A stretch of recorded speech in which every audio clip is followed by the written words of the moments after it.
California, number 18, Hot Sauce Giovanni Scelzi.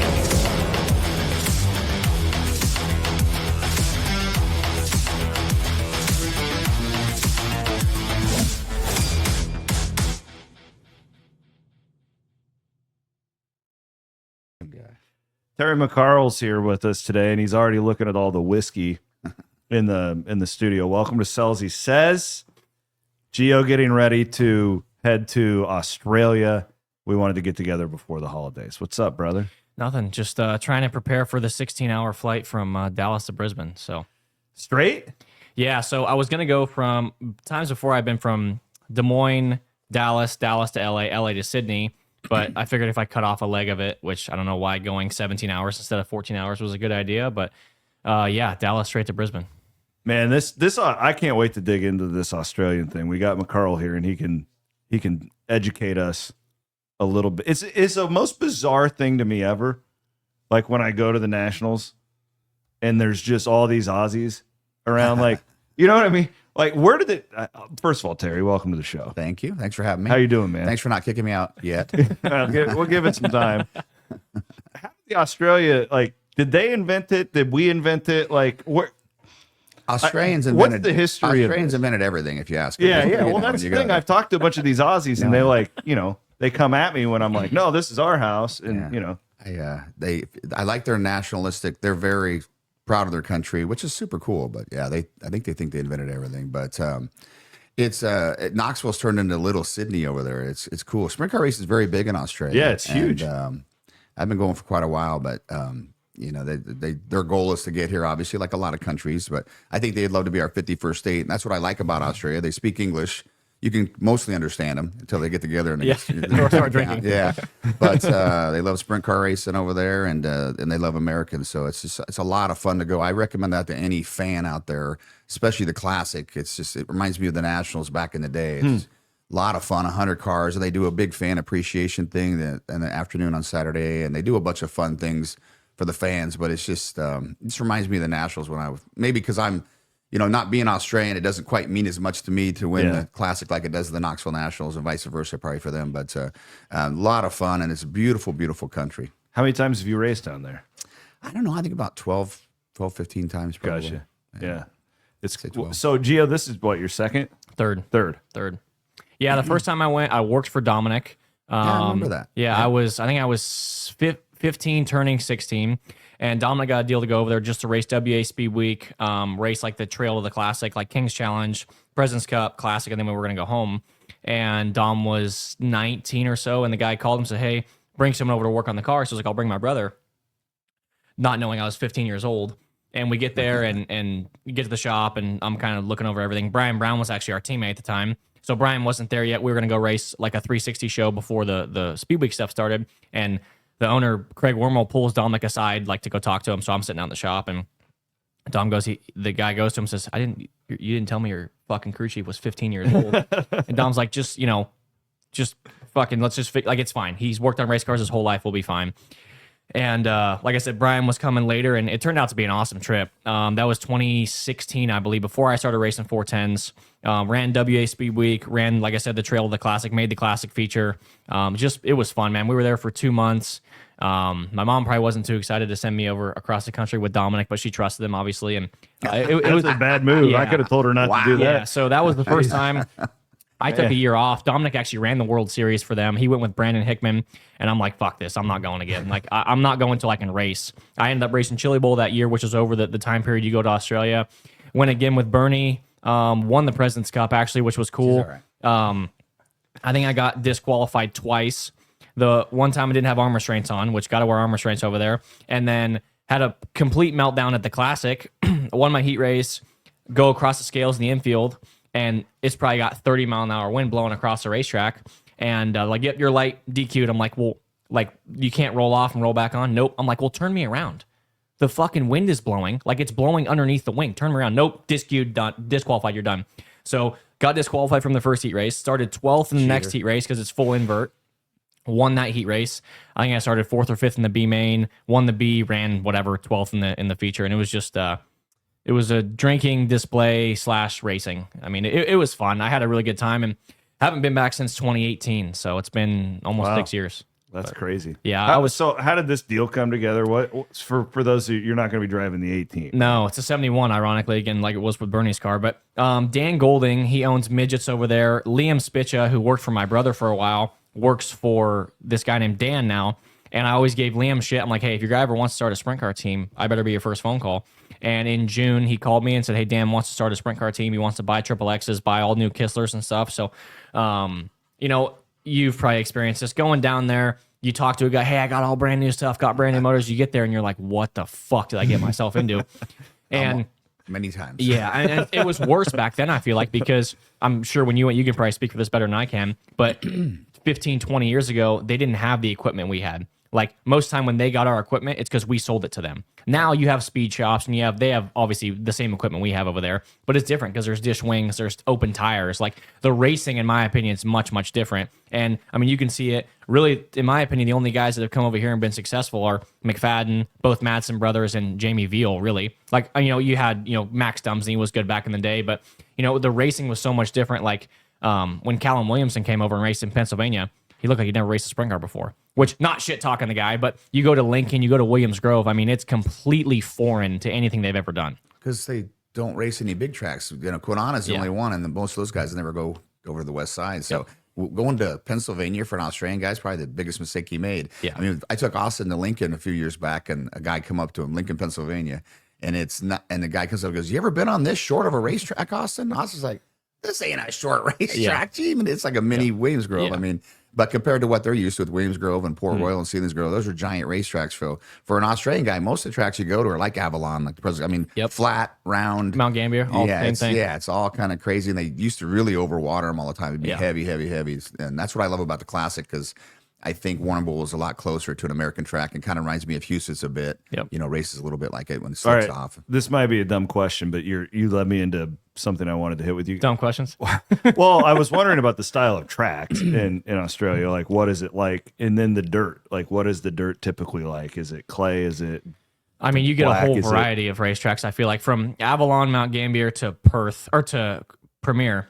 3 completely different racetracks, in my opinion. Like when I was over there working, I had a guy helping me, and he's like, you need a 90 on, you need like 15, 16. I'm like, why? Like I haven't mounted a 92 in 3 or 4 years. And you get to a place like Avalon where it's as wet as it can possibly be, only gets wetter throughout the night. And they have 40, 50 lap races where you're block left wheeling the entire time. So when it gets slick, you can do normal stuff. But like I said, dish wings, tires, you can run American racers over there. So the whole idea of racing over here, you race Knoxville every weekend or race these bigger racetracks, Eldora, pretty much nothing translates setup wise to over there. Like I wanted my crew chief Adam Clark to come with me, but in the grand scheme of things, there's nothing you do over there that translates to over here, in my opinion, whatsoever. So I ran big 360 show they have at Simpson. Yep. You ever been to Simpson? Yep.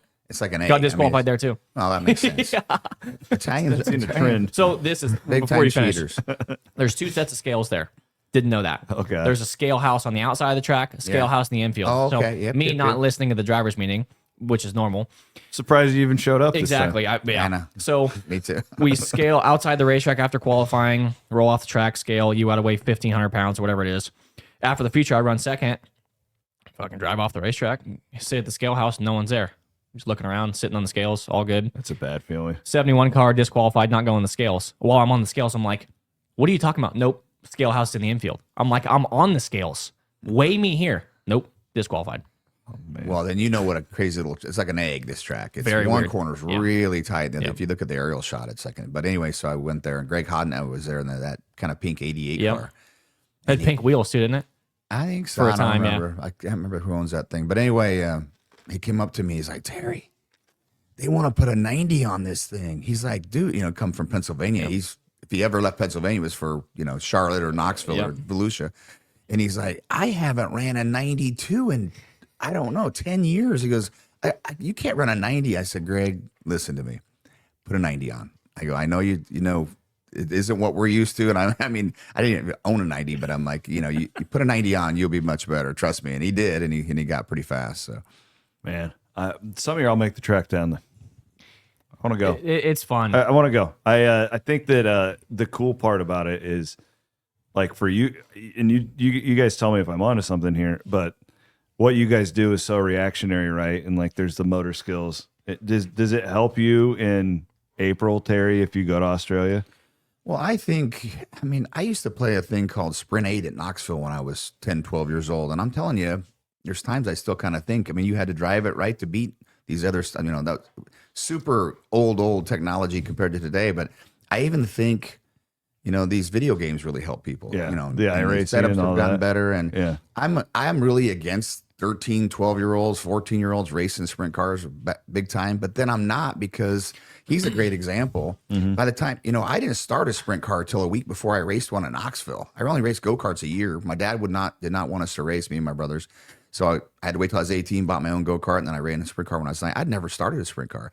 I mean, I've been out to California. It's like the world of outlaws of micro racing back when he was racing. I mean, Dunkirkens and all these people, Vacintos, all these people, you guys, Ophil. I mean, there was a ton of talent out there, and they're racing because of the weather. They can race a lot longer than around here. Yeah. And then with these video games and all the indoor racing and stuff. So these guys, by the time they hit 14, man, they've raced a lot. They've got a lot of experience. So back to your question, I just think any experience is good. If you can keep racing while, I'm sitting at home getting fat, he's going to be off racing. It's his advantage. Those guys who can race all year, it's better off. I don't know. Is there something to like when Kyle Busch was winning every fucking NASCAR race? I mean, he's running trucks. He was running Xfinity. He was running, like, you look at like what Larson's doing now. Like he's always racing. And I just feel like I'm no brain surgeon or anything. I'm no brain doctor, but it feels like, God, that guy's motor skills have to just be off the charts because he's doing it all the time. I mean, or is he just that much better than everybody? I mean, there's no question. But I mean, to me, like, it can't hurt though. No, it definitely doesn't hurt. But like, I've driven the same car for 5 years now, I guess. So your pedals are in the same spot, your steering wheel's in the same spot, your brakes feel the same, like your steering feels the same. For me, like, I feel like I'm so focused on driving a wing sprint car. I haven't raced anything else in 3 or 4 years, but I've always talked about if I'm going to race Chili Bowl, I'd like to race the midget races leading up to Chili Bowl to get comfortable. I mean, you get 3 laps for practice at Chili Bowl. I just throw you out. Don't feel like I'm going to be up to speed fully if I were to race a prelim night there. But at the same time, you look at Larson where he can just hop in anything. Like even Kyle Busch was leading his heat race at Bakersfield and broke or came out of gear or something. So those guys can adapt. There's no question. But for me, I mean, I haven't done it like Larson has, obviously, but focusing on one thing, like I said, if your steering wheel's not quite in the right spot, I've driven different cars throughout the years and in the same year as well, and it's hard because the brakes feel different. Your throttle is different, this engine's different, and you've hopped around cars a bunch, and I'd be curious to see what you think about that. Is to me, like, I haven't had a race bag in 5 years, which my shit's in my cabinet, and now I'm making a race bag to go to Australia, where it's like, man, don't forget your arm restraint. Yeah, exactly. Do I have everything? Like, that little bit of hopping around the cars, and you see guys that do it that are successful. I have a lot of respect for those guys. Okay, you guys have said that twice now. There are going to be people listening. What is an arm restraint? They're going to say, "What is that?" I mean, I don't run them. So. Yeah, I don't either. I don't know what that is. So it's what they'll do is they'll sew these little links into your fire suit where you have a cable that goes from your forearm to your seatbelt. So if you crash, you get knocked out, your arms don't fly out of the car. Okay. So to me, I've never ran them because you get them long enough where you can turn the steering wheel, they'll get caught on shit. They'll get caught in your, in and out of gear lever. Is it proven that this is safer? Well, what I think happened is back when I was young, or my dad's day, if you look at all those old pictures, I got a picture of my dad flipping out of Granite City, Illinois, and he's knocked out and his arms are clear out of the roll cage. That happened a lot when the seats were bad, the helmets were bad. Got it. They were heavy. So guys got knocked out and their arms were just fried. Now our cars are so enclosed. Fortunately, you don't get people knocked out as much. I don't think it happens that often. And what Gio's saying, back in the day, there's some guy, now our seatbelts have a little strap because arm restraints would go down there and unhook someone's seatbelts when they flip. So they have a little Velcro strap to keep that from happening if you do run arm restraints. So I don't like them. I don't believe in them either. And, I just think they kind of got outdated, but Australia still, they're really heavy into rules. They got rules about rules, then they make a rule about that, I think. So in Australia, love that. You have to go through tech before your car hits a racetrack, which I don't think is a bad thing. Let's call it scrutineering, but they'll go through, you got to have a safety wired pitman arm pitman arm. Your fuel cell has to be safety wired. They actually have you have to have an exposed fuel shut off on the right side of your car where the fuel filter is. So if you're on fire, they can shut the fuel off. But again, it's like a fire extinguisher. Those fire extinguishers are awesome. Yeah, when they fly off behind you and go off. Yeah. And they don't work. Yeah. Totally different discipline, but it drives me nuts as a late model fan that we don't tech prior to the race because there's so much shit that can happen in 100 laps, and then they do that droop thing, and it's like, I mean, just because it's like that now doesn't mean it was 100 laps ago. Yeah. Like, I think that, I don't know if we just don't have the industry. Do we not have the time? Do we not have the manpower to do that? Like, what do you think No, that is? that takes a lot. If you do what figured. NASCAR does, Right. I mean, most of these little dirt tracks don't have people, and they can't afford to do And- that. And we don't want to take the time. Am I wrong though? Like, as a late model guy, like that drives me nuts when they ding a guy for the droop if it's like a quarter of an inch after 100 laps. Like, it probably wasn't. I don't follow. I like late model racing, but I just don't follow those rules. Oh, It sounds kind of crazy to me to do that. It's like They do it all the time. it's like disqualifying us or something if your front wing got knocked forward in a Yeah. big cloud of mud. Come I was on. at the Show Me 2 years ago and that happened. Yeah, And it's like the I've heard of roughest racetrack I had ever seen because it had a ton of rain. Right. It's like, well, no shit, the droop's going to be a little bit different. Well, how's now. the droop work at St. Louis when the whole body panels are ripped off? Like, do they They have it aren't, they there? aren't measuring that. Yeah. Yeah. Oh, it's gone. It passed. Yeah. Anyways, so how many races are you actually going to run down? 9, I believe. 7 at Perth and 2 at Bunbury, which is 2 hours down the road. It's And we can watch all these on yep, Flow. all on Flow. Yep. Great. Yeah, I'm excited. Like I said, it's cool to go. Like you Is said, that bourbon? It is not. I wish. I got some. You want I some? can smell it, you liar. It's 10 o'clock in the morning. That Whatever. I Coffee. 10:30. knowing Coffee and McCarl bourbon. long enough. We couldn't do an afternoon show with this guy. No, I it would. was hoping we could do little margaritas and let the stories We'll just really do it start at flowing. Monterey's. Yeah, yeah. They'd probably let us. How's everything with you, Terry? It's been fun watching the boys. Are you?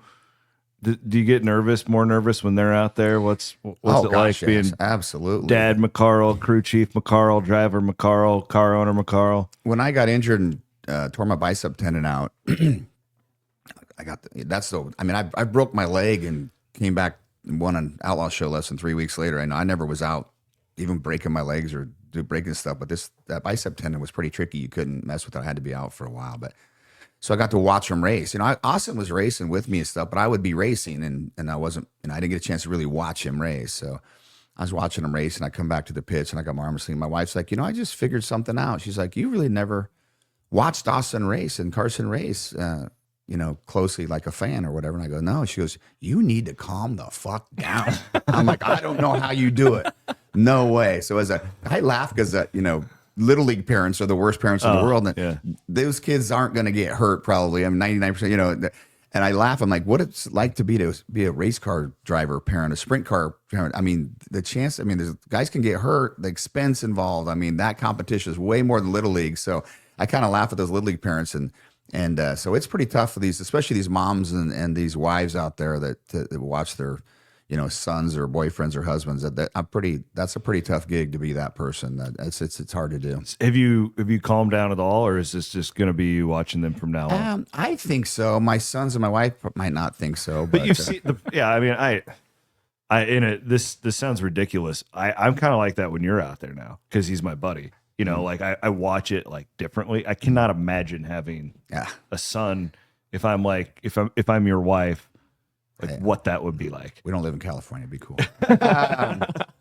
No, she stands in front of my trailer, kind of just watches. She can only see kind of the front straightaway. And like when we only go, we have a suite. We've had it for 20 some years, and we only sit up there like twice a year. But you can see really, really good from the suites. Yeah. So that's not where a mom probably really wants to be because you can see everything perfectly. But she kind of just watches that part and then doesn't have to see the rest of it. Thank goodness. But I mean, to be that person is tough, and to be a parent in general, someone racing that. And that's what's hard for me. And it's why I don't run 410s. I want to run 410s, but I don't want to race against my kids. I mean, for a lot of different reasons. I got reaffirmed not too long ago, but about 4 or 5 years ago, I was behind Carson at Knoxville in the feature. We're right on the fence, 130 miles an hour, and he hits the thing, and he's up on 2 wheels, and I'm right behind. I'm like, oh my God.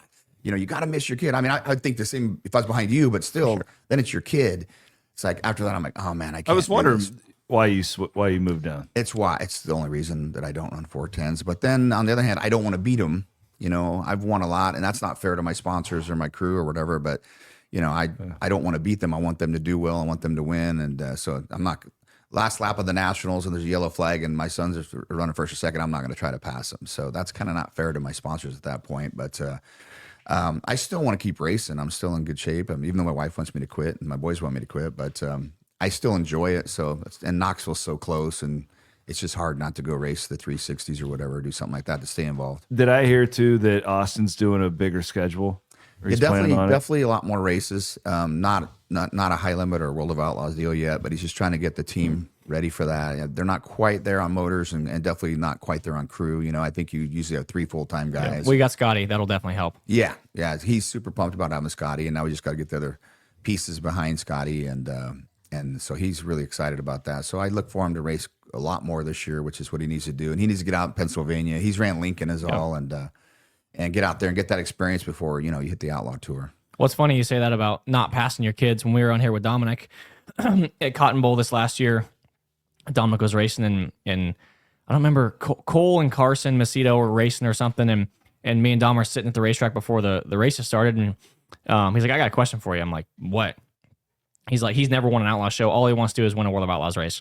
And he's like, if we're coming off turn 4 and I'm leading, you're in second, and you have the chance to pass me, are you passing me? I'm like, absolutely, I'm passing you. I'm like, I'm not fucking letting you win, because if I do let you win, I don't know if I have the pride to say, hey, dickhead, remember that one Outlaw show you won? I let you win, you fucking asshole. But it's funny you say that. Like, I mean, you don't understand until you have kids. There's racing against your kids too. I couldn't imagine. Don't have kids yet, obviously, but it changes your entire perspective on racing. There's no question. I tell people, you don't know love till you hold your baby, and that's what's funny about this year. I don't know if you've seen it, but Carson got his first 410 win. He's won in all 3 divisions in Knoxville now.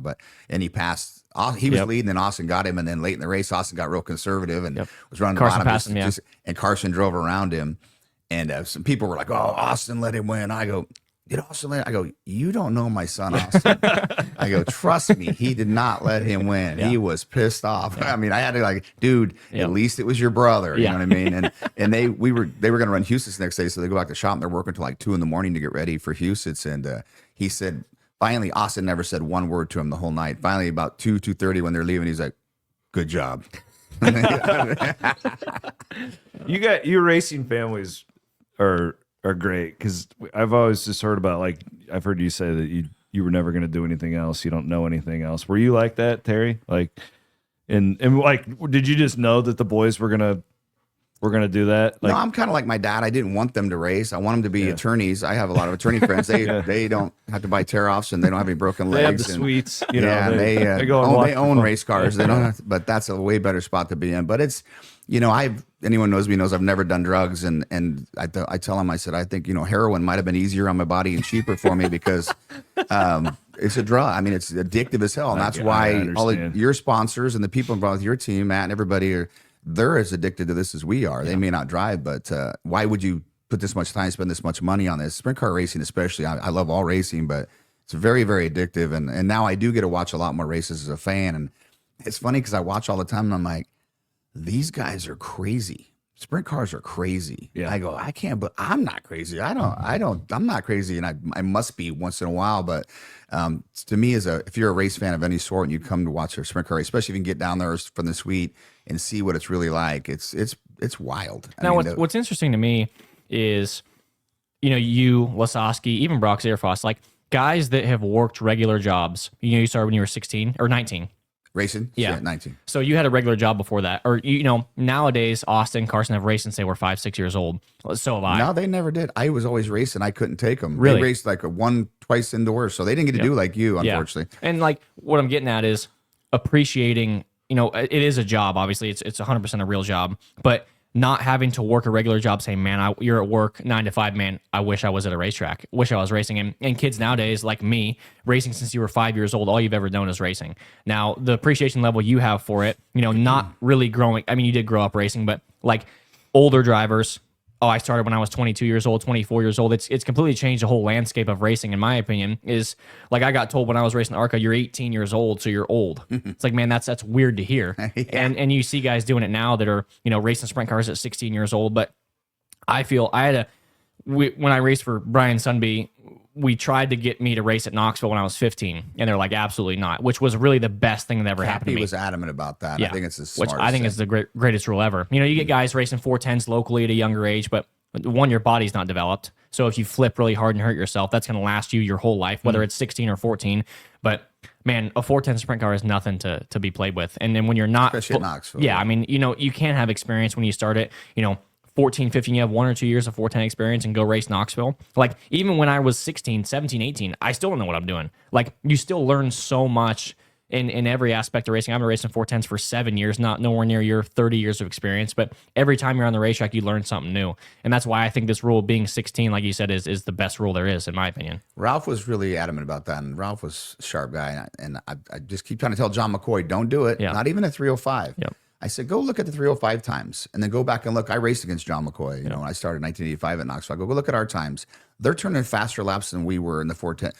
You know, John and I. You know, maybe not, but faster laps then, you know, now than we were then in a 410. Just the name 305, don't think you're still going really, really fast. And as a promoter, and I've seen it around the country a little bit, like a young girl in Florida got killed and she was 13 and stuff. Knoxville doesn't need cars, and Knoxville doesn't need the bad publicity. And I don't care what happens, it'll be on national news if a 14-year-old kid, boy or girl, gets killed at Knoxville or hurt really bad at Knoxville. You don't need it. And I've always been behind that. Like Austin was big for his age all the time. He's always been big for his age. And I went to Ralph and I'm like, hey, can Austin run? He goes, how old is he? I go, 15 and a half. He goes, nope. I go, good. Yep. I just had to ask. They wanted me to ask you. He's like, absolutely not. When he turns 16, come and race all he wants. And I said, I think that's a great, great rule, even with my sons. And, you know, every kid's different. Some are more mature, some aren't. So age, you know, is kind of important. But for Knoxville and a place going that fast, and, you know, that's the thing I don't like about these young guys. I'll go race USCS races. There's like 12-year-old kids racing. Yeah.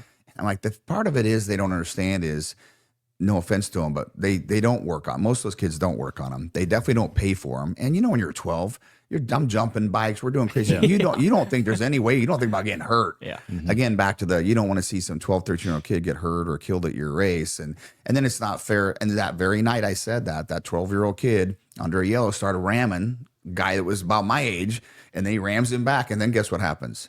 Dad, that's his baby, just got, even though the kid kind of started it, it doesn't matter. He ain't seeing that. So fight, big time fight. Here comes the dad, pissed off that guy's, you know, so it just throws a whole nother deal like that into it. So especially Knoxville, definitely 16. Yeah. We were out in Charlotte, and who was it Shepard? No, it was Ricky RTJ, Thornton. yeah. It was RTJ. It was jumping in a sprint car for the first time, and we interviewed him, and it was awesome. Yeah, he's a badass. He's different. Like he's that guy. Been watching him since he was at Boone. Like he's different. I guess my greater question, we're seeing more of this. These late model guys are just different disciplines, like because sprint car racing has gotten so much more popular with the streaming and for whatever reason. Does it make you nervous at all when, like, let's say you're at an outlaw race and this guy's jumping in a 410 for the first time with the best? That doesn't bother you? No. Okay. Those guys are badasses. They're good drivers. They're not idiots. I know. No, I wasn't specifically talking about RTJ. Yeah, but I just think we're going to see more and more of this for people who are selling diecasts and T-shirts and all that kind of stuff. Yeah, I mean, those. I think if you're a good driver, you can drive about anything. I really do. It's like Gio saying, you know, but like for us to jump in the midget Chili Bowl is such a tough thing because that track's so small and stuff. So I totally believe that you should go try to run, at least go to Corey Cruzman's school or something to get some laps, because you got to learn to throw these things sideways. And that's what I was beat in my head growing up by my dad. Don't turn the wheel. Don't turn the wheel. Well, when you get a non-wing car, it's a crazy deal, especially at the Chili Bowl when it's heavy. You got to pitch that thing in and there. No torsion arms where your wheels go way sideways where you're not going to spin out, you know? But it's a blast. I mean, it's fun to do. It is fun. So when's the last time you did that? I don't know. You know, I made the A from the D main once in Wilkie's car, and that was great. The leader card special, the Wilkie family is a real famous. AJ Foyt's driven for him. The 11 car drive for them was huge honor, and their grandpa was still alive. And this guy's won the Indy 500, and I was in the D main, and I made the A, and he come up to me after the B main. He's like, I can't remember how he said it. He's like, in all my, he goes, I never thought in any world you could possibly make the A main at this thing. And I was like, son of a bitch. So which is a compliment probably for him. Yeah, I got a plaque from the C main and I signed it to him. And I put his quote on the back of it. Your whole life, you never thought I could make the A main. So I gave it to him. They told me he had it on his mantle for quite a while. He was a great guy. Wrong. Huh? Oh, yeah. And then I did it I drove the Twister car one time, and I won my heat, won my qualifier, and I was pumped because my qualifier had all non-wing badass guys in it. I mean, and I beat him, and I was super pumped. and went out for the feature, starting fifth, and the fuel pump fell off. So then I had to run the D, and we made it almost got 2 spots from the A, but I was in the second set and it laid rubber. And anyway, but fun event to go to. But the reason I don't go is, I mean, I think when I drove for Wilkie's, we did all that, you know, and I think my 50% was, you know, $175 or something. And I'm like, you know what? I can go to Australia where it's warm and race sprint cars and make money, real money, and have a shot at making even more, a lot of money. Or I can go to the Chili Bowl and get drunk and have fun for a week and spend a lot of money, you know. So I would always go to Australia. Yeah. I love the Chili Bowl as a fan. That the gateway that you brought up, St. Louis. God, like it's horrible. Like I'm glad they do it because it gives me something to watch, but it's just those cars are way too big. It's a spectacle. Like, oh my God, I watch it, and I'd be curious. I haven't listened to any drivers, you know, viewpoints on it. I'm sure they love it when they win. Man, you don't drive a late model like that anywhere else. You know, banging off the fence, driving through the fence sometimes. There's so much money burned through that week. Yeah, for sure. I raced a lot of indoor racing when I was young. There used to be the pavilion at the Iowa State Fairgrounds. I don't know if you've been to the Iowa State Fair. You know, the pavilion there, that we used to race go-karts every Saturday night in that thing. Really? Oh, yeah. And that was, we got to bring that back. That was, it turned into kind of like that deal. It's just indoor racing. There's not much room to, you got to bump a guy to get by him. So it turned into, you know, come to a fight and watch a race breakout deals because it was fighting quite a bit. And Lori came once or twice. She's like, no, and it smelled like smoke. She's people fighting. She's like, I'm not coming back to this thing. But but it was a lot of fun. To go back to what you said, I was racing every Saturday night. I mean, I raced go-karts that year, and we had like Coke syrup races, a couple in Omaha, a couple in Minneapolis. The Vets Auditorium. I mean, I made like over $5,000 that winter racing go-karts as a kid. So I was like in between sprint car stuff. But that's cool. Yeah, it was a lot of fun, but it kept you. It's quick. It's like midget racing. And they had motorcycle rules. They didn't throw, like someone spun out. You just keep going. No shit. Oh yeah, you just had to, unless it blocked the track, they wouldn't stop it. So you had to be quick. You had to be on it. So it was really good, you know, experience for me, and it definitely paid off. Was it on dirt? The pavilion was. Okay. And I went to one in Kansas City, was on dirt, but most of them were on Coke syrup, and you know, like in the big auditoriums. Yeah, and those things get pretty slick too. You're sliding around. Not on Coke syrup. No, it locks down. It lays rubber right Really? now. Oh yeah, you're locked down. Okay. So they spray it with Coke syrup, and you go out there and practice, and it just lays rubber. And it's pretty much follow lead to rubber thing. So you got to allegedly move them out of the way. Yeah. We used to go to this place when I used to announce in Southwest Iowa, and anytime we had a rain out, we would go to some place in Omaha, and we would have like our own A feature and stuff, and we're sliding around like crazy in that thing. Like you're actually like sore as shit when you get done. Yeah, it's good for. I think about going and racing go-karts. I know, like PJ Jones, all those guys out when we were racing the Slick 50 in the wintertime, they go to Arizona and race their them IndyCar guys were racing go-karts all winter. They all had badass go-karts that would go race each other, but it kept them sharp, kept them in shape. So it's probably a pretty good thing to do. So anyways, do you guys, Gio, the whole like silly season thing, is it over? Like, from what you're hearing, like it kind of seems like it. I mean, you got a lot of moves at PRI. Anything surprise you? Anything like that? Not really. Wyndham to sidecar did a little bit, but you have Noss, you know, behind Chris, but not really. I mean, your big teams pretty much stayed the same. I feel like your outlaw team stayed the same. Your bigger high limit teams, Tyler Courtney, Rico, Brad Sweet, obviously still with KKR, but nothing really surprised me. Did you really? I was curious what you thought about the rules that high limit's going to allow versus. I don't think the it's on my list. I'm sorry. I didn't mean. I mean, the big things for me are wicker bills, and compressors and the bleeders and shock adjusters. Like you've raced through shock adjusters. You went through the whole thing to get rid of them. My opinion with the bleeders is if you have a long red that's not open, or if you have a caution, you know your tires have lost air. That's like Donnie Scott's 101 at Eldora. Your right rear is low, blaze through the middle, past 3 or 4 guys that are still pounding the cushion. I don't see how having compressors in the bleeders that build your air back up under a caution or a long red, like I said, could benefit the racing in any way. To me, it'd make it easier for a driver because you still have 9 pounds in the right rear when you go bang up against the cushion. I'd be curious to hear your opinion on that. I don't see how that could really benefit. I mean, the thing I see is, okay, does it have enough power to fix a flat? But, I mean, how fast is your leak? Do you have a hole in the tire? I've thought about it a lot, and I don't see a benefit of having those. I'd be curious to see what you think. I mean, I'd have never ran them. Yeah, but neither have I just look at it from more of a low buck team deal, you know, versus I mean, you're gonna have to spend. They're basically $1,000 a piece, aren't they? $800 somewhere in there. Yeah, I mean, so you've got to have 2 of them, if not more. You know, so I just look at the expense. We just keep adding these expenses, and you know, it's not something that we have to have. Like you said, it kind of throws a it'll twist in there. If there's a long red or a long yellow, who's, and people would be shocked to know, if we're running, say, 8 pounds, 9 pounds on a right rear, if you lose a pound of air, that don't sound like much. But look at the percentage. Huge. So I told my wife, I'm like, oh, mine's so tight. I can't, well, what the hell? How come it didn't happen to Gio? I'm like, you know what? I don't know. His bleeders were set better than mine. But, you go down a pound in the right rear, it'll tighten you up big time. Yep. So, again, I haven't ran them, and I could see some positives to it, but I just look at the costs, and you got to think about these guys running local, and they're going to all have to have them when they think they need them when the Outlaws come to town. And that part of it I don't like, and I don't think you need to have them. But I'm a huge guy about the cockpit adjustables, because back in the day, like I run pros, and back when they were, you could run them before.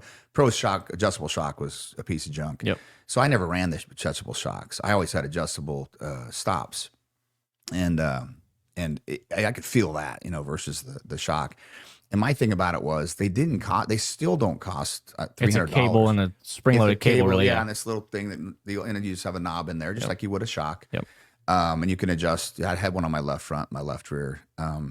And that is what helped me beat Donnie Schatz at KC, that famous race where I waved down. It's 100%. And I think that's 100% why they outlawed him, was because of that. And I'm friends with Ricky Warner. I'm friends with Donnie Schatz. And they lost their minds because I beat him on that, because he didn't run him, but he could. Yeah. I didn't stop him. Yep. But the thing about them is they don't cost that much. I mean, I don't know if you know, but tires now are $360 with tax, and they might be going up a little bit more. This thing, even today, doesn't cost that much. And I ran them for 4 years, I think. And I bent one twice, and both times it was at Lawrenceburg on the small track before they made it a big track that had a big whoop-de-doo. And I sent it off and got it fixed for $50. You know what I mean? So, and all the flips I took, whatever. So my point is, they don't cost much. They very seldom get tore. I mean, it isn't like if a local guy had to spend that $350. Oh, and I've checked with even Penske. Austin runs Penske's, and I've checked with FK and everybody to make that shock adjuster. It's like $150. Yeah. And they very, very seldom ever will go bad or get tore up in a crash. So to me, again, I'm looking at the low buck teams, or the teams that are, just struggling to get by a race once a week, and they don't need all these extra expenses. That isn't much if they want to do it. That isn't much of an expense, and they generally don't go bad. So, what are we just like as an industry just overthinking this? I mean, where does this stem from? That's kind of where I was going. Like the wing deal, the wicker bill thing. Like I watched races from Williams Grove, which everyone thinks Williams Grove sucks, but you watch a race from 2010. You don't, because you kick ass there. Yeah, but you watch a race from 2010, 2008. It's completely slick to the fence. You have 3 lanes of racing. And yes, motors made less horsepower. You were on dish wings back then. Like, I don't know what, quote, the fix is for better racing. Like, to me, the 1-inch wicker bill thing has not changed racing at all this year. I don't feel like it's changed anything. They think, oh, well, it's less turbulent air behind a car with a smaller wicker bill, whatever. Like, Knoxville racing, to me, the surface is the most important thing. You get on a racetrack where it's 1 lane, no one's going to pass. You get on a racetrack where there's 2 lanes, it's going to be racing. Yeah. Like, you've raced on dish wings, you've raced on kickers, you've raced on wicker bills, you've raced on every different wing combination there is.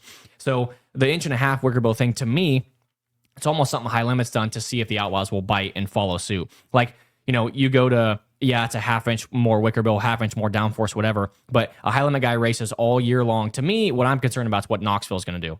Because I've heard they're going to allow 2-inch wicker bills. I've heard they're going to allow whatever. To me, everyone being on the same page for aero rules is important. Like, do you think a dish wing would, quote, help the racing? Like, I've never raced on them before. I don't know what, quote, the fix is for getting closer racing, but to me, it's just half-mile racing. You're going way faster. You got to get a run on a guy to pass him. Like Knoxville, to me, and Eldora probably is the best half-mile racing. You get 2 lanes of racing, run right around the infield fence or right around the top. Like, you get guys catching each other, guys having runs on each other. But you go to a Williams Grove where it's really, really hard to pass. And it still probably was back 20 years ago, but it seemed like there were more lanes of racing for whatever reason.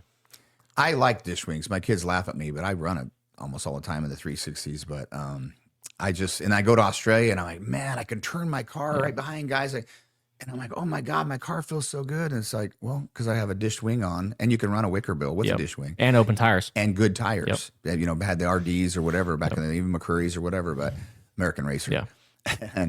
But I think Jason Meyer said this at one of our meetings a long, long time ago during the split at the Outlaws. He's like, listen, they were making stupid rules. And he said, stop what you guys are doing. All you're doing is costing us money. He said, this is hard to do, but what you guys need to focus on every night, if you can, do the best you can to give us, when it comes feature time, give us that much on the top and that much on the bottom, and slick in the middle, and look out. You're going to see a great race. Lasowski can run the bottom better than everybody.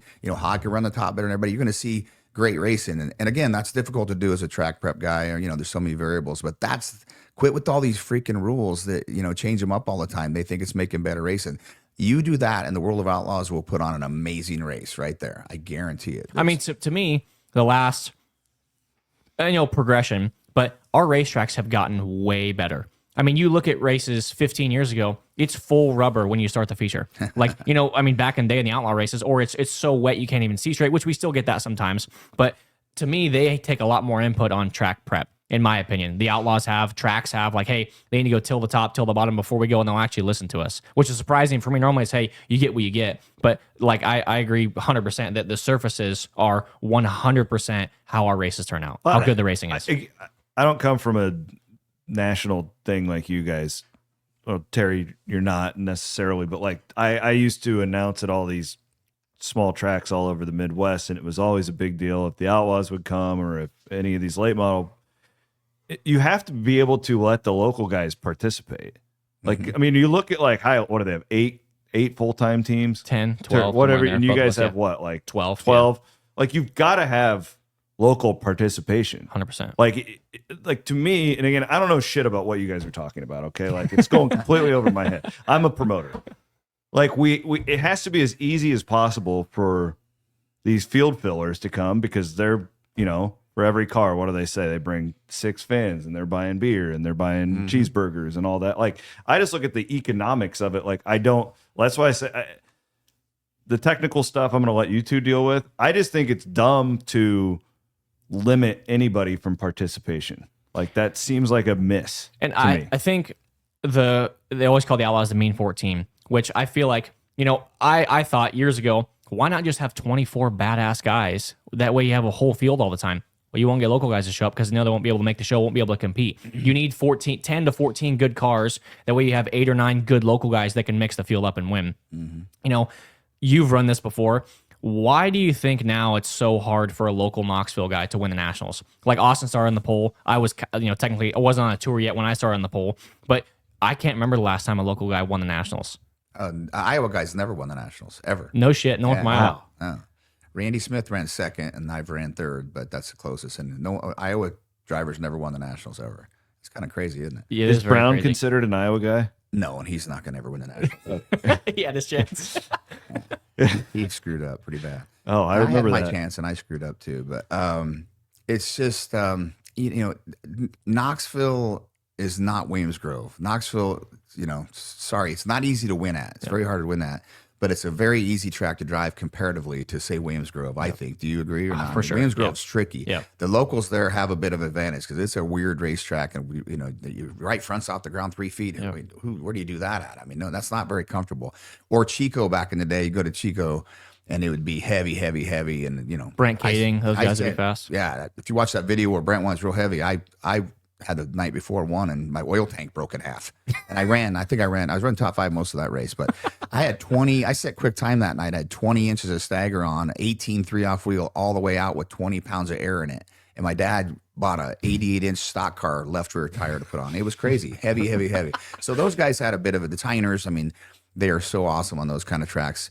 But for Knoxville regular, I sound like I'm making excuses, but I think it's true. It's just such a great track, well lit, well prepared, big horsepower kind of a track, that it makes it more tough for the local guys to compete when the Outlaws come to town versus some of those other places like out in California or Williams Grove. But it is what it is. But just it's hard to beat the outlaw guys, the high limit guys, because they're professional. And like even Austin had Gage. Austin had an 18-year-old kid, and that's it on his crew in Austin, and he put on the pole of the Nationals.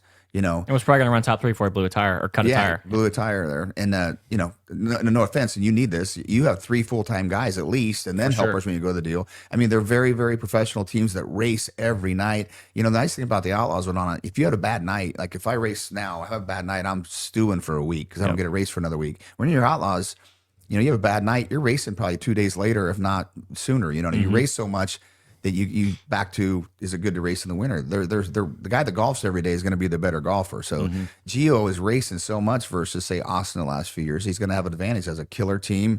I mean, he doesn't take his helmet out. That's awesome. I mean, it just makes you so comfortable. The feel of your car every night. Every night you go out the hot lap, you're just comfortable, and then you adapt from there. But those teams are the best because of a lot of reasons and because they have great teams and great drivers. So when they roll into town, when you're on the Outlaw Tour, when you're at Knoxville or say Williams Grove, probably you have your notes like, this is what I've done every night. I've been fast. Well, you throw in all these other fast cars that come in and it changes the track. And the Nationals itself is not a track we ever see. Could not agree more. Never. It gets to be a wet, slick, weird thing. I mean, it's just a track you never see locally. So a local person has no advantage at the Nationals. But the Outlaws are so used to adapting. They don't have a preconceived, this is what the track is tonight. They're just adapting constantly to whatever conditions they're seeing. So that's what makes them better too than say a local team. I mean, you go Williams Grove, Weed Sport Sunday, Peevely, and then Knoxville. So could not get any different style of race. Oskaloosa. Yeah, exactly. Oskaloosa. But you warm up throwing a party in a race program. I invented that. I know. I mean, okay. Do you agree with me? Because my background's in announcing and promoting. Like when part of the charm when we would hold these big races is to see how the local guys would stack up, specifically in the late models. Okay, Moyer and Bloomquist are coming. I got Ed Kaziski, who's won 9 features this year. I want to see how he stacks up against these guys. Definitely. Like that's the fun of it. If we make it like all these rule changes where these guys have got to go out and spend an extra however many $1,000, just like it seems a little arrogant to me by the sanctioning bodies that it's like, they're going to just pay it and race it anyways, especially with the All-Stars coming back. Like there's more options for these guys. Like I'm a little worried about this. But I've been listening to this guy too much. To me, you're already seeing it. Like the divide from local guys to traveling teams is only getting bigger every single year. And, you went to Pennsylvania, like you said, the tracks are very unique. Those guys have an advantage, but you had Greg Hodnett, Brent Marks, Lance DeWeese, Danny Dietrich, a ton of good teams that race there locally. And, I don't know, for whatever reason, I feel like their biggest struggle is qualifying. Whether that's engine packages or whatever, they might only have 3 or 4 engines, maybe 1 or 2 good ones, and we have 8 of them that are hitters every single night wherever we go. So whether that's money, whether it's rules, I mean, my instinct tells me, hey, just get your shit better. Like it's a race, find out how to get money, find out how to make your engines better, but it's not that easy. And for whatever reason, making different rules and making wicker bill rules, like, 1-inch wicker bills. Oh, we got to upgrade our shock packages. Well, I mean, we really haven't changed much. I mean, 99% of the world's on factory cane shocks. You have Penske guys, you have pro guys, but for whatever reason, I'm the only one on pro, I think. for whatever reason, the divide is getting bigger, in my opinion, between local guys and traveling teams. Whether it's money, whether it's resources, whether it's people, like you said. I mean, I don't feel like it's been as bad as it is now. I just feel like, back when I was younger, I used to look at it and go, man, there's 5, 6 teams that I know of. I don't know their bank accounts, but you could tell Al Hamilton could afford to go outlaw racing. But there was 5 or 6 teams, quite a few that could go outlaw racing if they wanted to. And there was maybe 1 or 2 at Knoxville, and then now I don't think there's that in Pennsylvania. It seems like there's not. I mean, there was so many good rides back then and a lot of rides, and now there's not quite as many rides. So yeah, it's kind of like the middle class of racing is kind of struggling maybe a little bit there, I think. But, it's just life. It's the way it is in America now. Everything's getting so expensive. It's, it's kind of crazy. You got 8 engines. Engines now are $70,000 to $80,000 a piece. So, I mean, figure that out real quick. Isn't it? You guys walk me through this. Okay. Dumb fan. But when I look at the schedules and when I look at the payouts, especially with the All-Stars coming back and like what you can make at Knoxville on a Saturday night. If we're doing just finances, what we're spending and what we're making, couldn't a guy do just as well, just picking and choosing instead of like, I mean, kind of what Austin's going to do this year, right. What it sounds like, right? Like, but just like, I know you're not running for a championship and we all want to win a championship, right? Like that's like, we're racers at heart. It's the glory, right? Like it's this addiction thing. But from a strictly economic standpoint, like that schedule you ran 3 years ago, like to me now with High Limit, with the Outlaws, with all these other regional series, like couldn't you make more money doing it that way? Well, you got to win. I mean, because you don't have to tell money and all that. Yeah, I mean, for us, walk me through the economics of that, because I don't know if a lot of fans even understand that that's a thing. So I can tell you, for us, shop rent, truck payment, wages, it's $12,000 a night to drop the back door, just the race. That's no crashing. That's everything, engine bills, everything into one right there. So we raced 75 times this year. Do the math pretty easy. It's about $1 million a year. Okay. So for 6th in points, it was 112,000, I think, somewhere in there. So it's extra $100,000 to run the point series. Where if you race 75 times without a series, you get nothing. no point money. Okay. It's $1,000 a night for tow money, which 2 nights at the same place, it's 500 the next night. So 70 races, you're probably 65,000 in tow money. So you're the whole merch thing with the Outlaws. Merch is big, thing's right? huge. Yep. Yeah. I mean, and people complain about it, but I mean, to me, the biggest thing with the merch deal is the space. You go to Knoxville, open midway, have your t-shirt trailer, sell whatever you want to sell. But you go to a place like a Cedar Lake or a Beaver Dam or whatever, where there's not enough room for 8 trailers, it helps us a ton to supplement my pocket, to supplement that stuff when you have a bad night and make your start money, which is $1,200. My percentage of that's whatever. But Keeping secrets. yeah, exactly. But I mean, the highest earning car this year was probably 750 grand, maybe gravel or somewhere in there. I think he was up over that. I think with his 350 And to win the points, yeah, championship? true points, yeah, point money Does too. that, I was to say, does that Yeah, count point so money? $1 million. Yeah, So I think he hit $1 million. I mean, and that's the number I hear from everybody. I know that's our number for sure, is $1 million a year. So to answer your question, running a pick and choose schedule for us, we spent more money running a pick and choose than the Outlaw Tour because Interesting. you're Okay. still racing 80 times. But what I didn't like about the pick and choose schedule is it's Wednesday night. Okay, Knoxville looks like rain.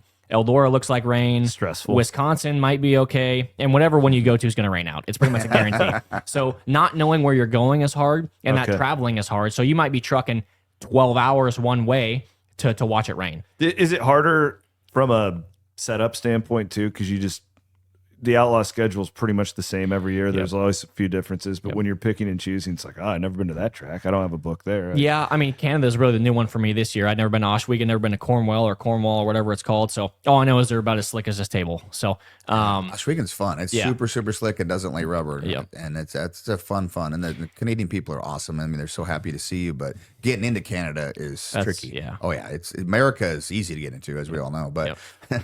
but no, Another it's kind podcast. of scary.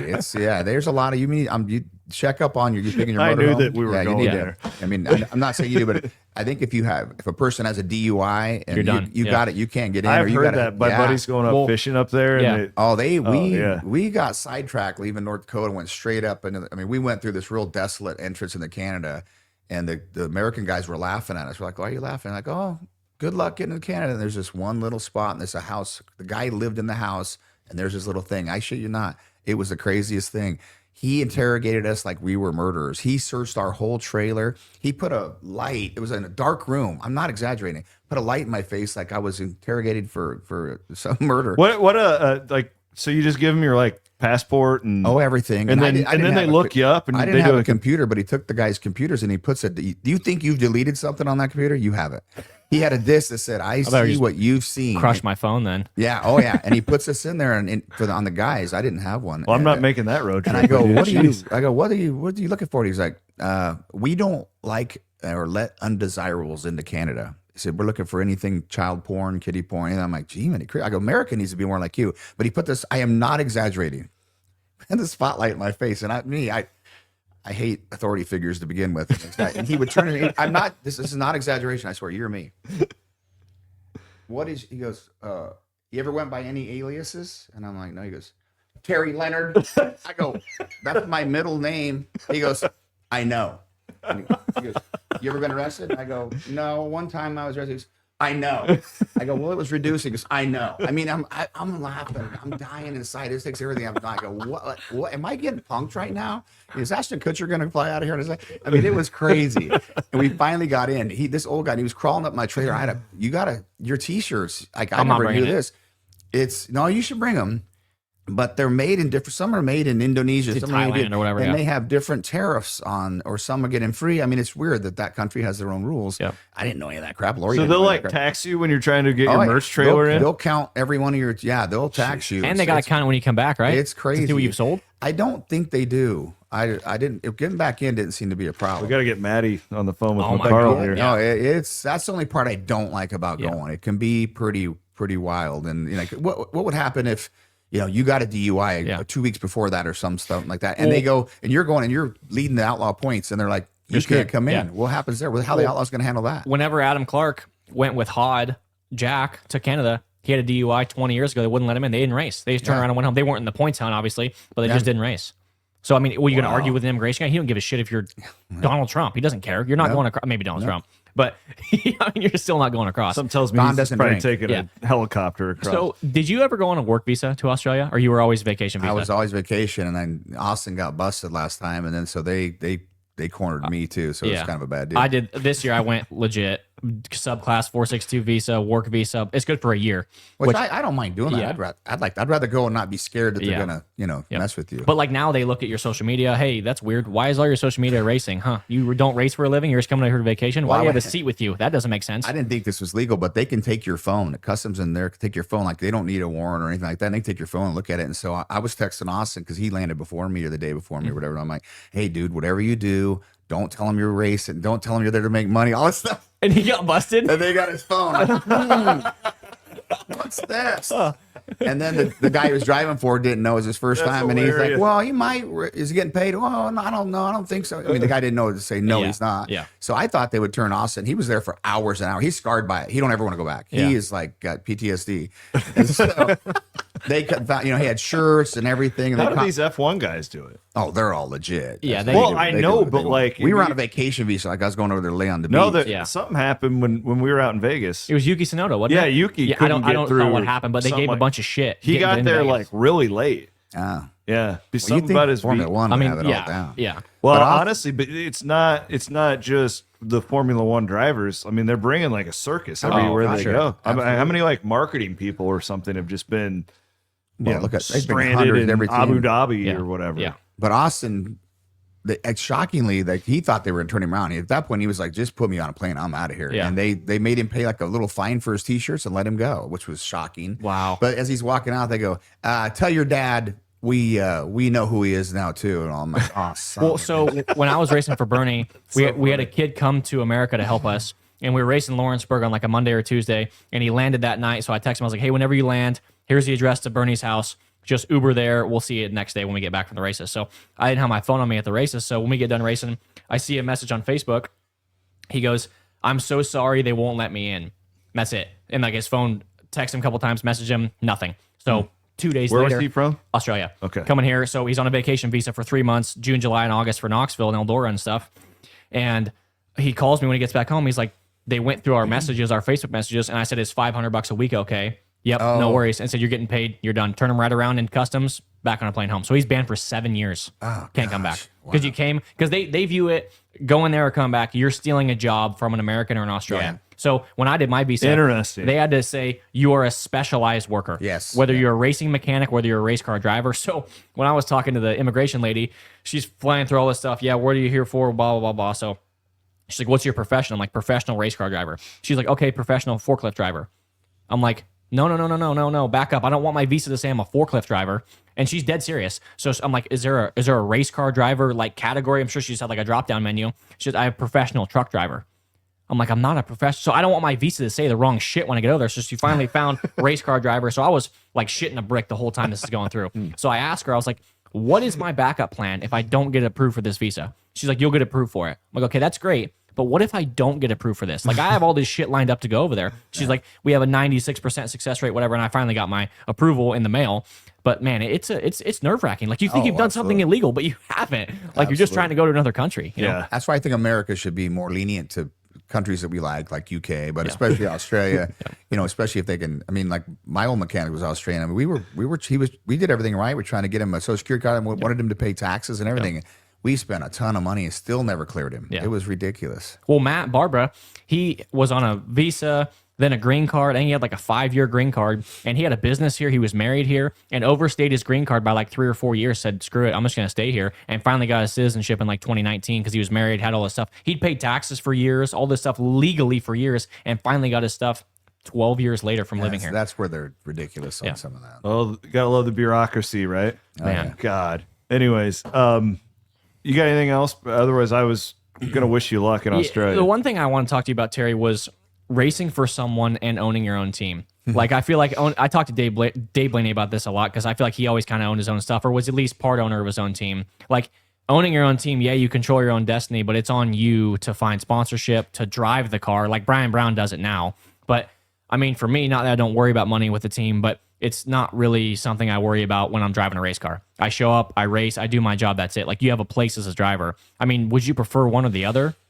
I've done them both, obviously, and that is nice if you have a nice team. Like when people don't know, but I owned the team for years when it was Big Game, and we were together 13 years. But those last 3 or 4 years or whatever, he owned the team. So that it's nice. I mean, it takes the pressure on you. It's just like owning any business, a pizza place. It's great being the own boss. You can do what you want, how you want it. You can make the food you want, but come Monday morning, you got to pay the bills and pay the employees. So that's the hard part. I know Brown came to me years ago and he's like, I'm going to do what you do. And I go, what are you talking about? He goes, I'm going to own my own team. What do you think? And I'm like, it's great if you can make it work. And he's made it work better than me. He's a better guy getting sponsors than I was. But, I think he has a Casey's Pizza in one hand and Casey's Pizza in the other hand, like all the time. I worked on my car a lot more. I make every decision on my car. I set the car up 75% of my career. I've made every decision, but I'm just not, I don't work on it as like that, like Austin does and Carson does. But anyway, my wife told me years and years ago, she's like, listen, there isn't a race car in the world from a go-kart to Formula One that makes money purse versus expenses. There ain't one. Yeah. You got to have sponsors. You got to have, marketing partners, whatever word you want to use. But and that's just part of the game. So when you own your own team, like I do, like Brown, he's so good at it. I'm not that good at it. I'm older than him. I'm not the social media deal. And that's kind of where it's going. This for sure. It cracks me. I'm just old school. My boys are laughing. I mean, Carson has to tell me all the time, Dad, it ain't the 80s no more, man. You can't do, other stuff. But I'm like, I wish you could. But my dad rolled over in his grave. It's like, now it's way more important to be social media likes and all this stuff. And man, we ran the C main, boy. We had so much fun at the National C main. That's not. You won't see me put that up. Yeah, that's not where I'm at. I'm even as old as I am. That's not who I am. To me. You get sponsors by winning races. That's who. But a lot of sponsors don't even care about that anymore. Carson had a sponsor this year. Tell him like, listen, we don't even care how you do. We just want hits and stuff. What I've always been thinking has happened, and he literally said it to him. All we care about is hits and views on social media. I'm like, oh my God. Why do you think I told you to start doing this? Oh my God. This goes totally against how I grew up and how I think. But it is what it is. You better conform to the way it is, or you won't be racing and you won't be doing, we went after a corporate sponsor last year, the year before, and we go through the whole thing, do our pitch, and they said I was not a social media influencer. Right. I didn't have enough followers, didn't have enough views. Our racing page only has X amount of followers. It's not what they're looking for. I've never pushed that either. It's like, it's a race team. I mean, the race team's successful. Isn't that what you're trying to sponsor? I mean, if you're fast, you're going to sell Very T-shirts. Successful team. I mean, like you said, times are changing. What's the kid's name? And I'm not the kid out of Washington, wherever, the 18 car. He's got a social. Tanner Holmes. Yeah. He funds his damn near whole team, I think. My dad would, again, he would not go for the sell, but I seen him, I think it was a Cappy Classic or whatever. And after the heat race, he's parked there in the middle by me. And I turn around, he's got his camera in. He's walking out towards the track, explaining how his stuff went. I'm like, oh God, no. Yeah. I mean, it's working great for him. Yeah. Good for him. Again, that's the way the world is. But it's this model. It's the drive to survive thing. It's 100%. 100%. Again, NASCAR's trying to do it. I can't do that. I can't do that. That's just not who I am. But I try to tell Austin and Carson all the time, like, man, you need to be 10% like Brian Brown. If you could just be like Brian Brown, and Austin definitely isn't that guy. He wants to work on it. You and your brother remind me of Austin and Carson. They're so close. They're best friends, but they're two totally different people. Yep. And Carson's more of your brother, and Austin's more you. Austin wants to work on the car, and that's all he cares about. And he's not really doesn't. I don't even think he has Facebook. He does. It's why he doesn't even look at social media. But so, which is great too. But back to owning your own team, I love it. It just depends if you can run it as good as Brian Brown, which is very, very difficult. Then it's awesome. You own your own business and you make all your own calls. You go race where you want to race, where other sponsors want you to go, and that's kind of nice. But then again, driving for someone, which is where Austin's at now, and he's really excited. He wants to be where you're at on that end, just showing up and his stuff's ready to go and having a great team. And there's a lot to be said for that. But in the end, I tell them all the time, I said, listen, we're quarterbacks. You as a driver, you know it right now. And I had to deal with this recently. I'm like, when Jerry Jones loves you, he truly loves you. He'll let you date his daughter. He loves you, but you tell your ACL, you're gone. Yeah. You're fired. You're out of here. And I've learned that with some of the teams I've been with, and it's just the way it is. Yep. So you know that going in right now, you as a driver, something happens, something comes along, someone better, you quit performing, you're going to get fired. Yep. That's where it sucks not being an owner, because then you're like, shit, I got my helmet bag. You're hopefully, but I tell the boys, when you're kicking ass and doing what you're doing, you're making good money. Make sure you invest your money and stuff, and make sure you have things to fall back on. No, gosh, no, you're a quarterback. Yep. There's no quarter. I mean, other than Tom Brady, you don't usually last that long. So, and I kind of dealt with that. I mean, Don Long was sponsoring me, and I won the championship for him in the 360s and ran fifth in the 360 Nationals by about 2 feet. We had a great, and he left me for Aaron Reitzel and some other people, but again, I was mad about it at first, but then I laughed. I said, that's exactly what I've been telling you guys. Yep. I'm getting old. I'm not excited. I'm not exciting like those guys. I'm not banging off the fence. I get the job done. I'm still capable of beating them and winning, but they want that new young quarterback, that new badass guy. So that's the way racing is, and it always has been. I love a story about Bob Weichert back in the day. Had Kenny Weld, and the guy was amazing, super smooth, super smart, great, amazing driver. But Paul Pitzer drove Bob Weichert's other car.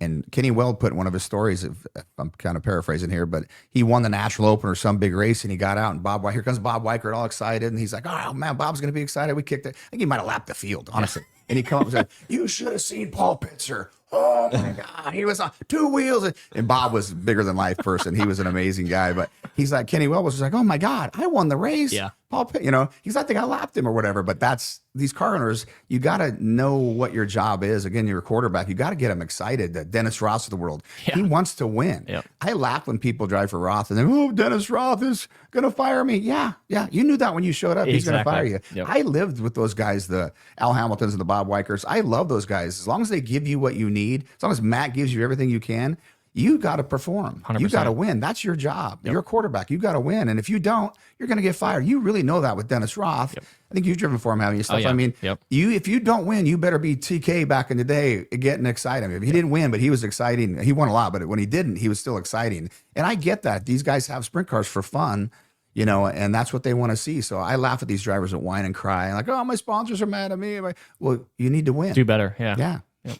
That's our job. Yep. Speaking of, you brought up the social media thing. We've seen a cool thing. I wanted to promote that kid we're trying to help. Yeah. out. Yep. Buddy of mine, Bennett is his name. He's 4 years old. Terry, he's a huge sprint car fan. And he was born with Down syndrome, had a really nasty heart surgery when he was an infant. And he just got diagnosed with leukemia, unfortunately. And he's at the Children's Hospital in Iowa City.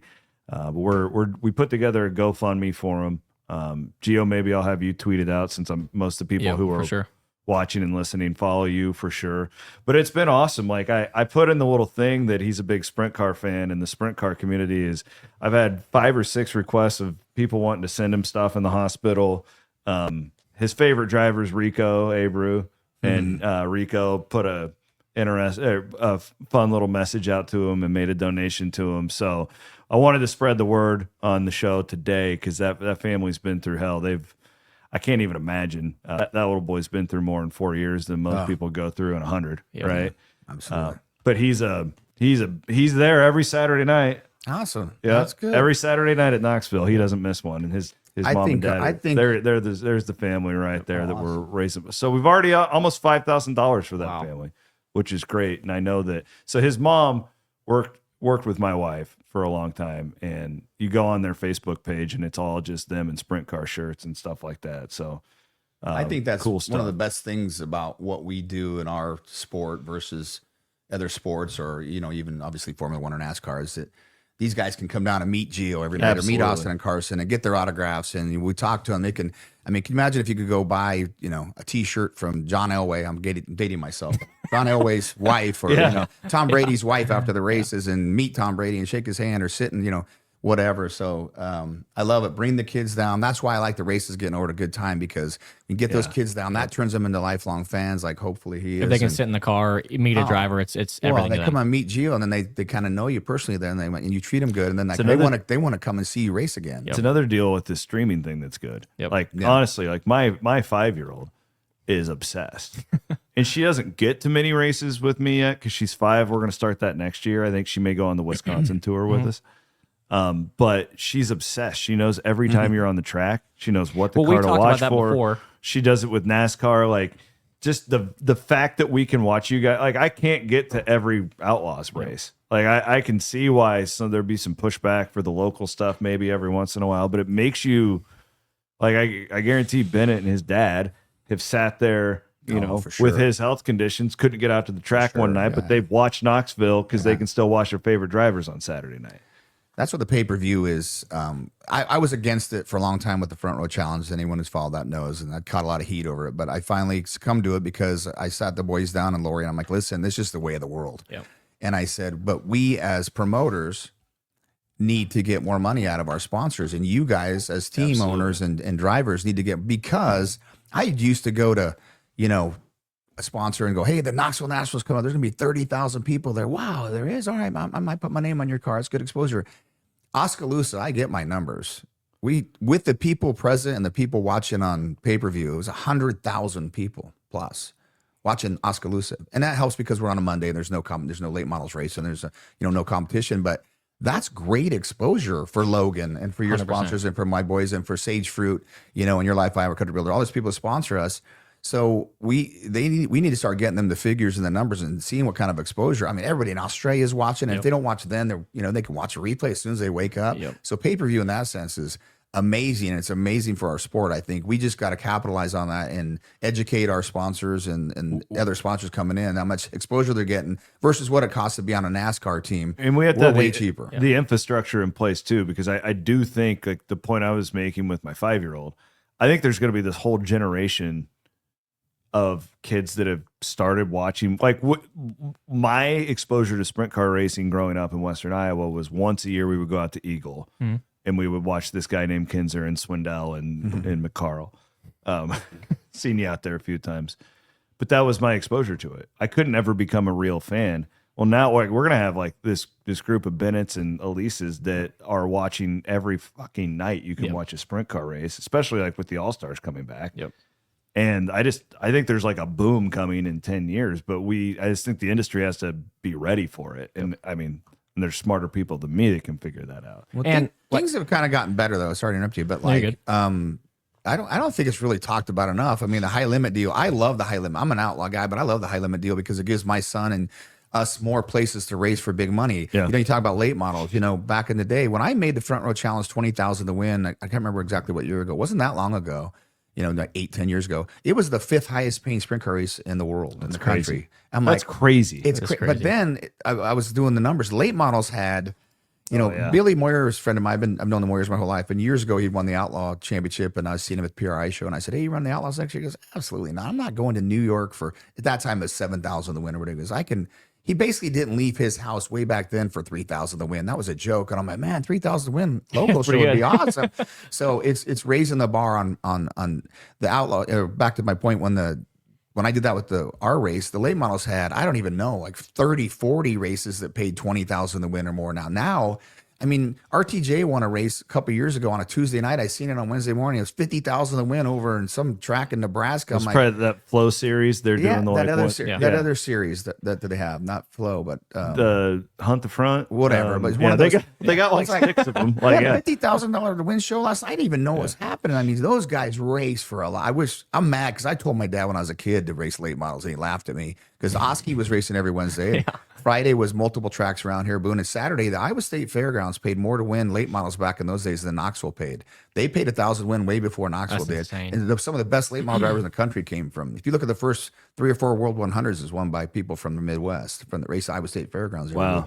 But now the money's getting so much better. The Outlaws, they raised their point fund. It's basically $100,000 to run 10. Yes, 100% of this. They raised their tow money. I mean, that's big money. I mean, that's good money. And I just see that getting better. I think they will, as the TV ratings get better. You start seeing Clorox commercials on an Outlaw show, and I think you started on Flow. That's when real money's coming in. That's when they get corporate America behind it, advertising. That's why you see these basketball players you never even heard of making 16, 20 million a year. And I never heard of this guy.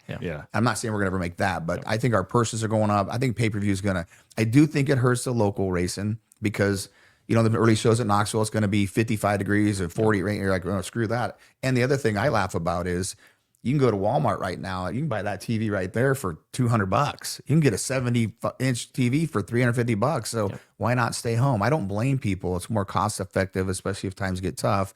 But I do think it's creating.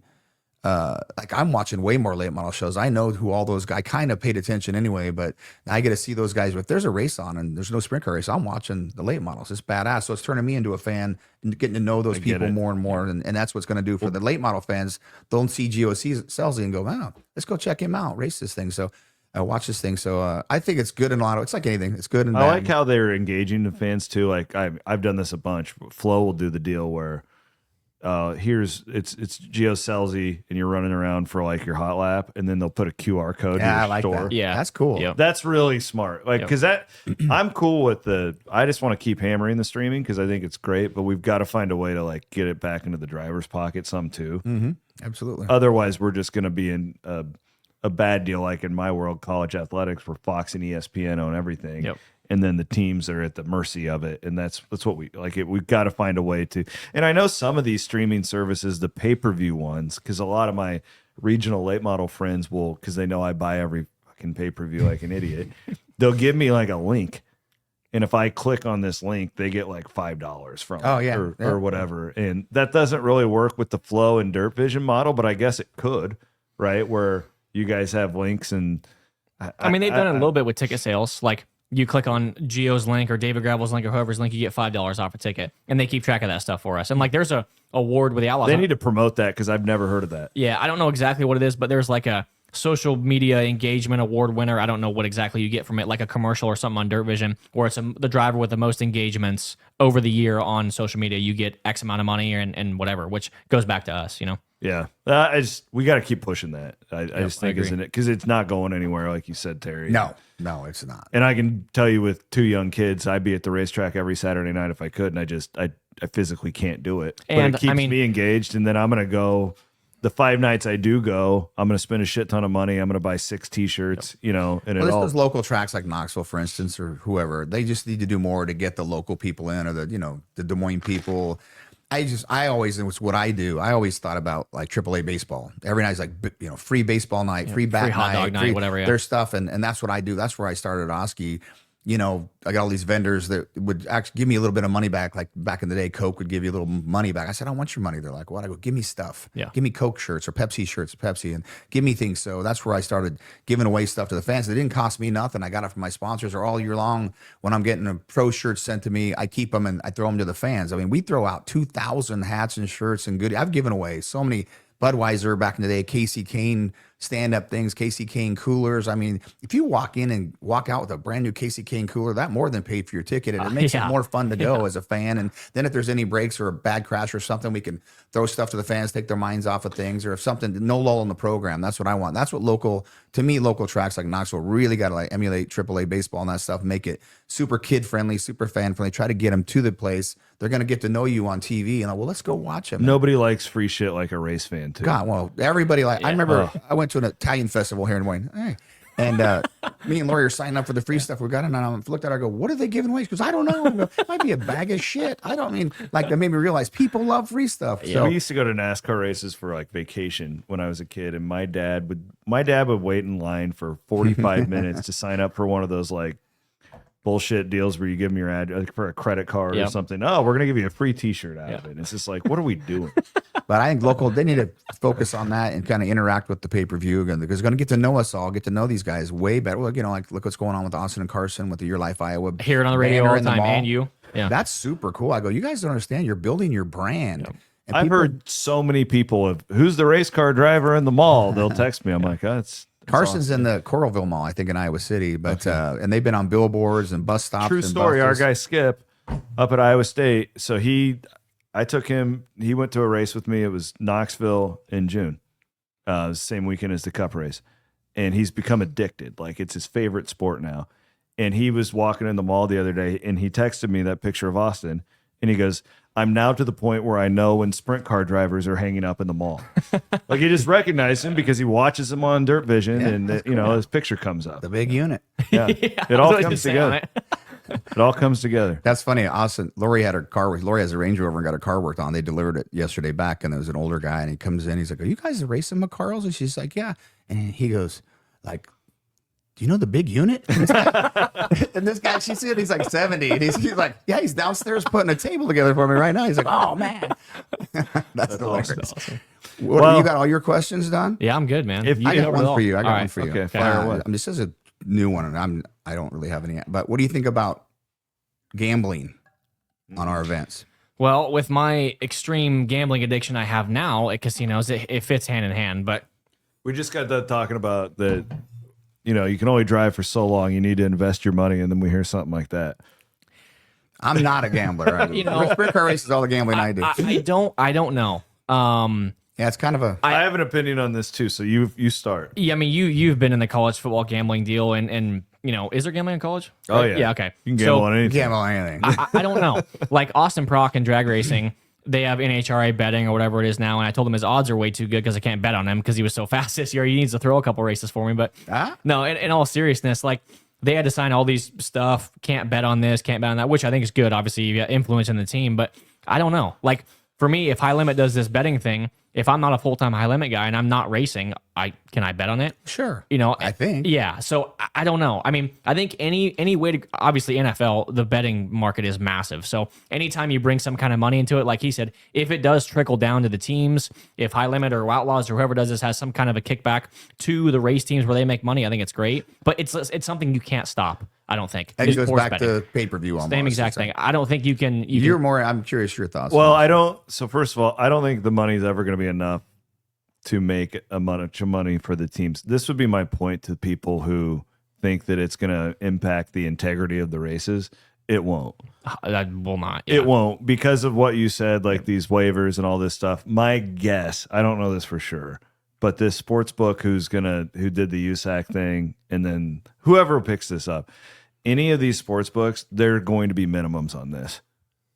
You're not going to be able to go and say, I'm going to put $100,000 on Rico Abreu. Yeah. They are not going to let you. It will be like a $500 maximum. Yeah. Okay. And if it's that, I'm all about it because it will. If I can gamble on a High Limit, like, you know me, I will watch I watched like 5 High Limit shows last year, and it's not that I draw a line in the sand. It's just I watch all of your race. I only have so much time. Yeah. I can't watch. I can't. I'm a late model fan. I have kids. I have jobs. Like I only have so much time. If I can put $20 on a High Limit feature, I will watch it. I promise you have a vested interest. Yeah. I promise you, I will watch it. I came around. Well, when did it start? Because I don't gamble, but my boys are, and I hear it. I listen to Dan Patrick every day and all that stuff, and I listen. When did it start? A few years ago, for Iowa was able to do sports betting. When did that? That was 6 or 7 years ago. I told the guys at Knoxville, and I'm like, you guys need to take a look at this again. Something to. You say you lose money on your weekly show every week and blah, blah. This could be something just to They could have like a kiosk at the racetrack. Well, just, and I think Carson said to bet in Iowa, you got to be from Iowa, maybe. I don't know all the rules. I know gambling is, Yeah, you've got to have, like, they have the geofencing thing on your phones. Right. So, and that's fine. But I'm just saying, if there's any way for them to subsidize their local shows and make a little more money. And again, if you got $20 even on Geo to win this race down in North Carolina, I mean, you're going to be like, son of a bad guy. Yeah. I mean, it's going to make you more enthusiastic about it, I think. I don't think they'll. I hope they prove me wrong because I'm all about the health of the industry. I don't think that this thing will ever be a big financial boon for sprint Just car because we're racing. not big enough, you think, and not fan Correct. base. And I know it's not for a lot of the big leagues, like because like the casinos, and then you have like the regulations, so all that stuff is taxed. Yep. Like the amount of money left over is so minimal, and I'm guessing sprint car fans are they're not going to have a big enough limit. The limit's going to be so small because they can't control you guys. They have no idea what Gio's tire guy, who he's having beers with the night before, right? Yeah, So he's leading, and he bet on the guy to beat Gio, and they have an open rev or two to go. That tire's going flat, right? There's nobody. I guess my greater point is there's nobody in these sports books who's a big enough expert on sprint car racing to really do it well. Good point. Well, how about the guy that USAC race at Lawrenceburg, like Emerson Axum or something won, and he was like way not like his odds were terrible, and he was fast, and he won, and the guy bet $50 and won like $3,000 or something crazy. It's like, well, these odds are not right because they haven't done this long enough to get the that's data. why I want it to happen because I watch this shit all the time. I will clean up if I can bet on sprint car racing. Yeah, I don't see drivers like I was talking about Austin Carson here. There's not drivers. I'm not going to let Gio beat me. I don't care. Yeah, I'm not going to bet myself. So we want to win way more than we want the money. The money comes later, and like happy to get it. But but my point is, if you can get, let's say, 2,000 guys like me just in the Des Moines metro who like sports betting and they're casually interested in sprint car racing, they're going to spend more on sprint car racing because of the gambling. Yep. Because they're going to be more engaged. It's all about engagement. Right. And then they're going to buy T-shirts. That's why I think it'd be better for the local, for Knoxville, if they Absolutely. could get that going. Yeah. I just don't think there's going to be like we made this much Yeah. in sports betting this month. No, you're going to see it and they're going to bring their kids to the track. They're going to buy more hot dogs. They're going to buy more T-shirts, that type of thing. I agree. It's all about engagement. 100%.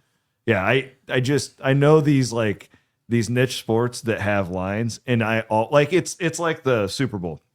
Have you ever tried to bet on like how long the national anthem will take? Oh, gosh. There's those bets. Oh, they have everything. Oh yeah, It's ridiculous. You can bet on heads and tails Oh, yeah. on the coin toss, and there's awesome. always like a $200 maximum on them.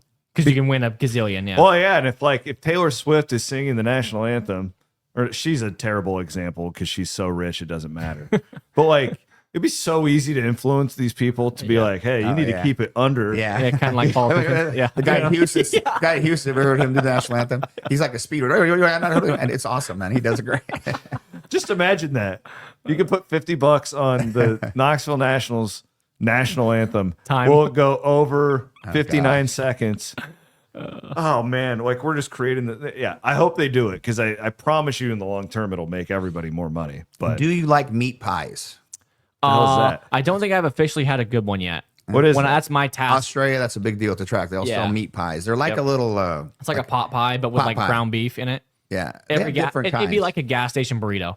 Like the gas station has meat pies. I love it. Yeah. I love it. Yeah. That's the thing. At the Sausage track, they don't rolls. have as many you I've know, also heard varieties. that- So if you do, like if you go to a restaurant or yeah. something. What do they drink down there? Foster's Lager. Do they drink it? Or because I've heard that No, nobody Foster's, drinks it's that. not real. Everywhere I go, I order a Foster's, and every Australian I talk to on the internet, I'm like, when it's their birthday, I'm like, have a Foster's on me. They're like, we don't drink that piss. I go, bull, it's Australian for beer. It says right in their ad. I mean, Corona's big, Great Northern's big, Carlton's big. Like they have different beers. Victoria Bitter and Yeah. their VB. Then Yeah, what else? VB is, gets is you it a Carlton? VB in you. Carlton. Yep, I think? Carlton Dry, I'm not yeah. a beer drinker, so Yeah.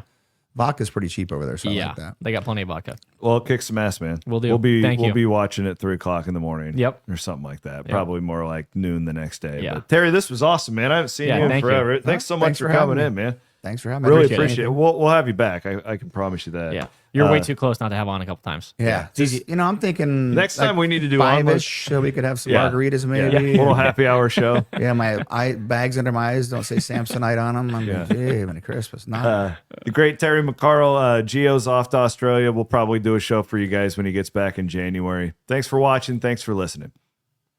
Which one am I on?